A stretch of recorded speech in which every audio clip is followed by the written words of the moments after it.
Hello, I'm Anelise Borges, and you're watching Tech24. Coming up in the program, the biggest tech fair in the world. We take a close look at the latest and greatest from Consumer Electronics Show in Las Vegas. And in Tech24, we take the world's first smart toothbrush to task.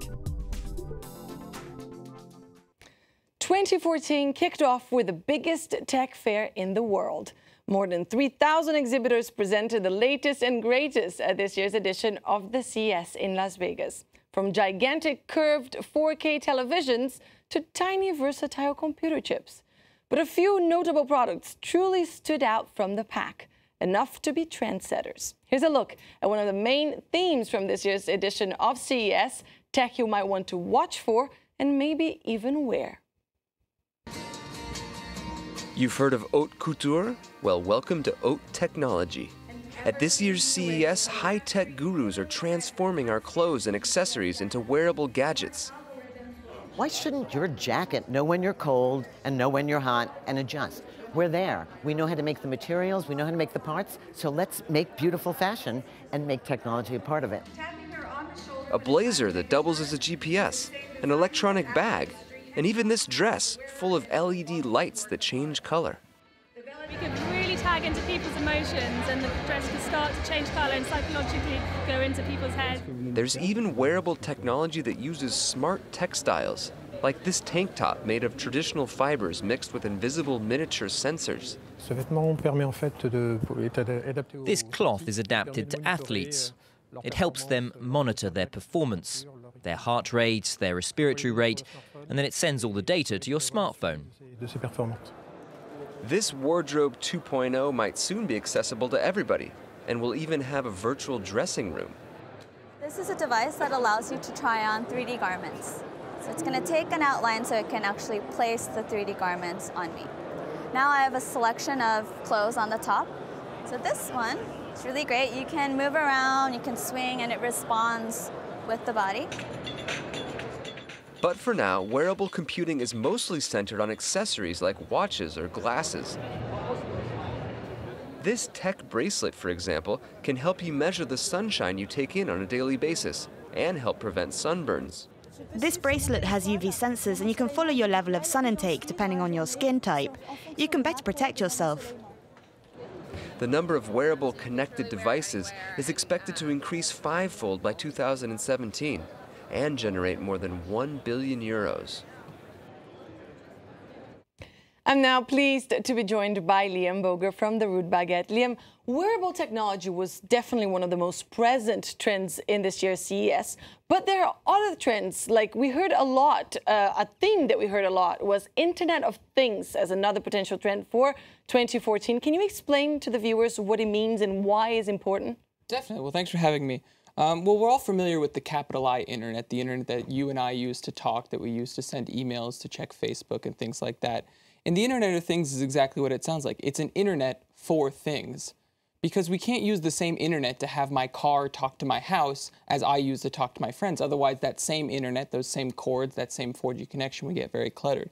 And so what we have is an entire different network forming, whether it be Bluetooth or RFID, that is allowing objects to talk to other objects. It is no longer us who are deciding what we want to browse on Google, what we want to appear on the screen, but objects are communicating from one object to the other, requesting information to be passed between each other. And that's where we get connected objects and notably wearable tech. What are some of the examples that we saw at this year's CES? Definitely. So there was a lot of things going on with the Internet of Things, mostly in the wearable tech space. So we looked at the Nitatmo June. They came out with a UV sensor bracelet. So what that is a UV sensor plugged into a bracelet that then sends information to your phone, which is synced to our capital I internet, which can tell me information about whether I'm getting a sunburn or whether I should put on more sunblock or how much more time I can rest before I should probably take cover. For me, it's usually about 15 minutes.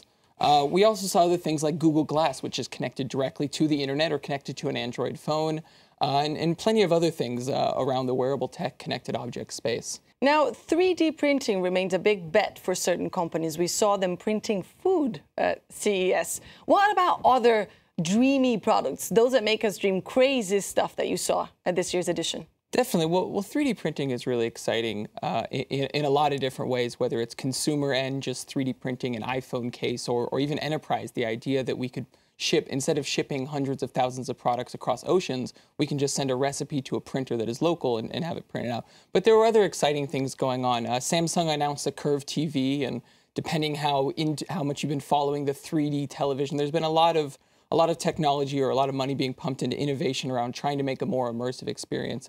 And personally, I'm not sure whether that'll be the future, but if it is, we might see a lot of changing. You could imagine curved movie theaters, curved home theater experiences, and that certainly excited me.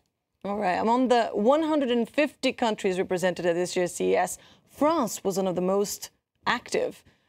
Is tech made in France finally here to stay? Definitely. I mean, France has a big advantage over a lot of other countries, especially when it comes to technology.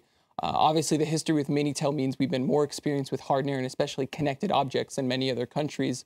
But we also have old players like Lacey who have been around for a while. Arco is a big player that made big announcements at CES. And people who formerly worked at these big companies are now starting to shoot off and form companies like Parrot or WeThings or Netatmo, or even Sculpteo in the 3D printing space. And they're starting to build more and more things. And you see an ecosystem around connected hardware starting to form. I think that especially in Europe, France is probably one of the strongest countries in terms of building connected hardware, and easily a big competitor worldwide. Will we see it ever, a big tech fair like that being hosted in Paris, for example? I think so. I think we can expect things coming in the coming months. I wouldn't say too much yet, but there's a lot of connected hardware tech happening all over the world, and you can't imagine that once a year is enough for people to be making announcements about amazing products. I'm sure 6 months down the road, there'll be plenty of people wanting to announce innovations in the connected hardware space. All right, maybe we'll see a CES Paris then. Thanks for that, Liam. We're going to move on now. Up next is Test 24.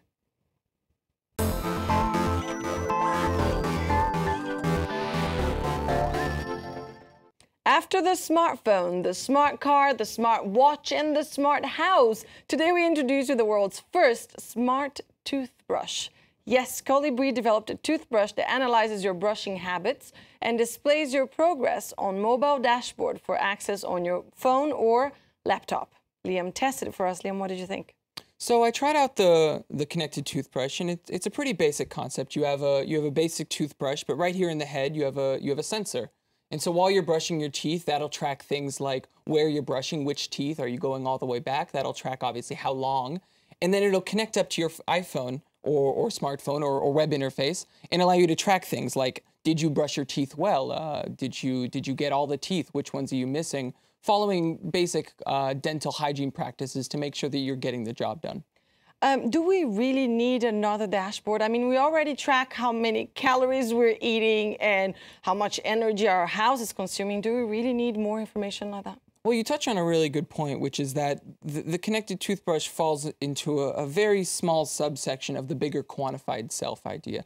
The idea that I'm doing all these things, and if I had it all in one location, it'd be really interesting to know how far do I run, how much do I bike, how many calories do I consume.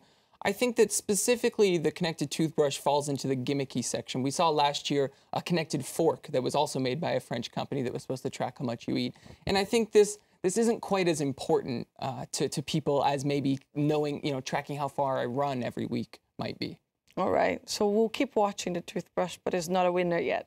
It's not quite there yet, not quite there. Thanks for that. That's all we have time for. Thank you for tuning in for another edition of Tech 24.